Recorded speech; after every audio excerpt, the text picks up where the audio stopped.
सहराई शेरों का खून। इकबाल रहमतुल्लाह अलैहि के इकबाल होने में उनकी खुद की कोई करामात या क्रिएटिविटी नहीं है।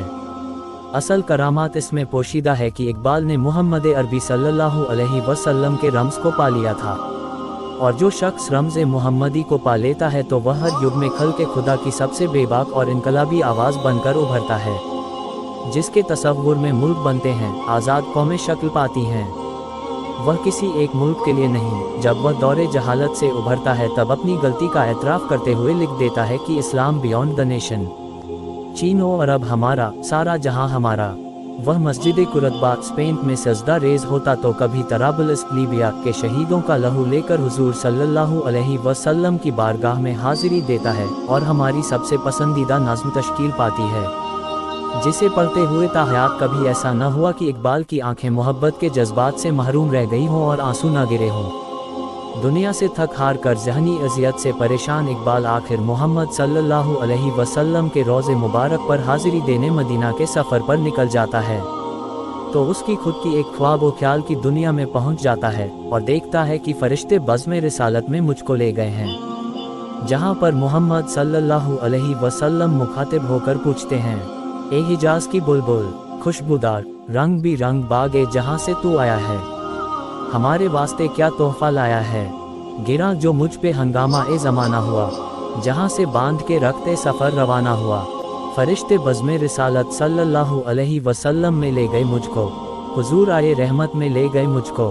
कहा हुजूर सल्लल्लाहु अलैहि वसल्लम ने, ए अंदली बे बागे हिजाज कली कली है तेरी गर्मी ए नवासे गुदाज, निकल के बागे जहां से बरंगो बो आया, हमारे वास्ते क्या तोहफा लेके तू आया। इकबाल कहता है, हुजूर सल्लल्लाहु अलैहि वसल्लम, दहर में आसूदगी नहीं मिलती, तलाश जिसकी है वह जिंदगी नहीं मिलती। हज़ारों लालो गुल है रियाज़ ए हस्ती में, वफ़ा जिसमें हो वह कली नहीं मिलती। मगर मैं नज़र को एक आबगीना लाया हूँ, जो चीज़ इसमें है जन्नत में भी नहीं मिलती। झलकती है तेरी उम्मत की आबरू इसमें, तराबुलस के शहीदों का है लहू इसमें। 1912 जब सल्तनत उस्मानिया के ख़त्म होने की औपचारिकता बची थी, ऐसे वक्त में इटली ने लीबिया तराबुलस पर हमला किया, जो कि उस वक्त ऑटोमन का हिस्सा था। इटली यह समझते थे कि मिल्लत इस्लामिया की आबरू को तराबुलस में रौंद देंगे, लेकिन एक सहराई शेर दहाड़ा था। उमर अल मुख्तार नाम तो सुना ही होगा। उस शेर के रेसिस्टेंस को रोकने के लिए इटली ने लीबिया के शहरों से 1.5 लाख आम नागरिकों को कैद करके उन पर जुल्म किया, जिसमें से 2/3 मुसलमान शहीद हो गए, लेकिन उम्मत मुस्लिमा से गद्दारी करने की शर्त पर जिंदगी गवारा नहीं की। इन शहीदों का लहू लेकर इकबाल बारगाह रिसालत में बतौर तोहफा लेकर जाता है, क्योंकि वह जानता है कि रम्ज़ मुहम्मदी के नज़दीक एक शहीद के लहू से बेहतर कोई भी चीज़ मोहम्मद सल्लल्लाहु अलैहि वसल्लम को इस कदर पसंद नहीं है। और ऐसी कितनी ही नज़में हैं जो अपने आप में तारीख के अनगिनत हीरो, अनगिनत रोशन बाब को महफूज किए हुए हैं।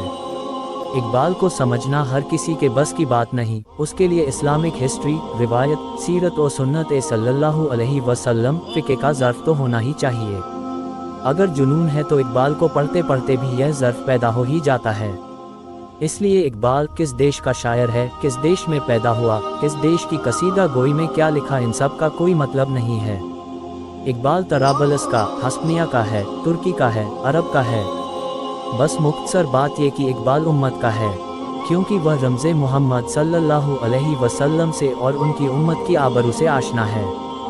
यौम इकबाल पर इतना ही कहना है।